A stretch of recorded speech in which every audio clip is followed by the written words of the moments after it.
Tahun 1978, hujan mengguyur Solo dengan derasnya.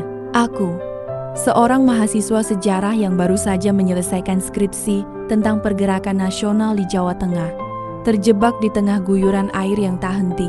Basah kuyup, aku berjalan gontai menuju kos-kosan di daerah Pasar Kliwon. Kecewa dan lelah bercampur aduk.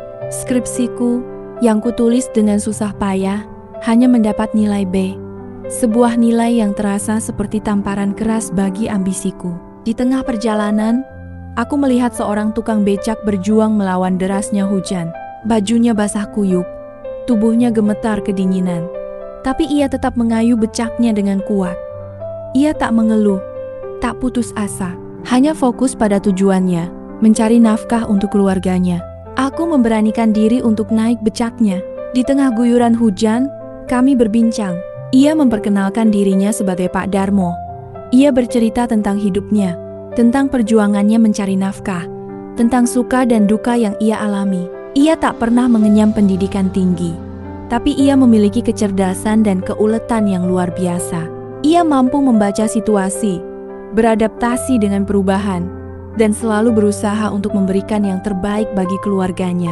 Pak Darmo bercerita tentang sejarah Solo, tentang perjuangan rakyat melawan penjajah, tentang semangat juang yang tak pernah padam. Ceritanya sederhana, tapi syarat makna. Ia tak menggunakan istilah-istilah akademis yang rumit, tapi ia mampu menyampaikan pesan-pesan moral yang mendalam. Dari Pak Darmo, aku belajar tentang arti kehidupan yang sesungguhnya. Aku belajar tentang kerja keras, keuletan, dan kesabaran. Aku belajar tentang pentingnya nilai-nilai kemanusiaan, tentang arti perjuangan yang tak kenal lelah. Nilai B dalam skripsiku terasa tak berarti lagi. Aku menyadari bahwa pengetahuan akademis bukanlah segalanya. Ada banyak hal yang bisa dipelajari di luar buku-buku dan kampus. Hujan akhirnya reda, membiarkan langit senja menampakkan warna jingga yang lembut. Kami sampai di depan kos-kosanku. Aku memberikan Pak Darmo uang lebih dari tarif yang seharusnya.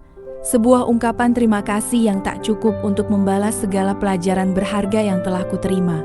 Ia tersenyum, senyum yang sederhana namun begitu tulus, mencerminkan kedamaian batin yang jarang kutemukan pada orang-orang yang bergelar sarjana sepertiku.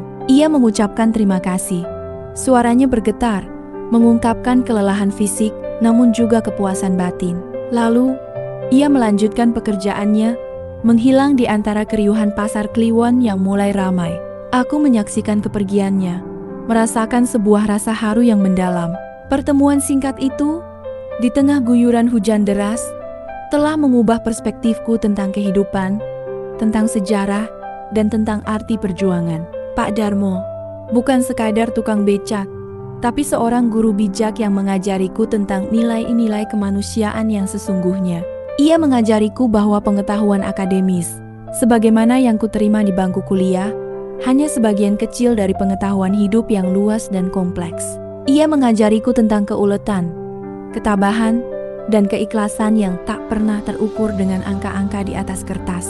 Nilai B dalam skripsiku, yang dulu terasa seperti tamparan keras, kini terasa tak berarti. Pak Darmo telah mengajariku bahwa nilai sesungguhnya terletak pada perjuangan, pada dedikasi, dan pada kontribusi yang kita berikan kepada sesama. Ia adalah representasi dari semangat juang rakyat Indonesia, semangat yang telah mengantarkan bangsa ini meraih kemerdekaan, semangat yang terpatri dalam setiap tetes keringat dan setiap langkah kaki Pak Darmo. Kisah Pak Darmo menjadi bagian tak terpisahkan dari perjalanan hidupku, sebuah pelajaran berharga yang akan selalu kuingat, sebuah inspirasi yang akan selalu membimbingku. Ia adalah bukti nyata bahwa sejarah tidak hanya tertulis dalam buku-buku, tapi juga terukir dalam setiap kehidupan manusia, termasuk kehidupan seorang tukang becak sederhana di tengah kota Solo. Dan dari Pak Darmo, aku belajar bahwa kehidupan yang sesungguhnya jauh lebih kaya dan bermakna daripada yang pernah kubayangkan.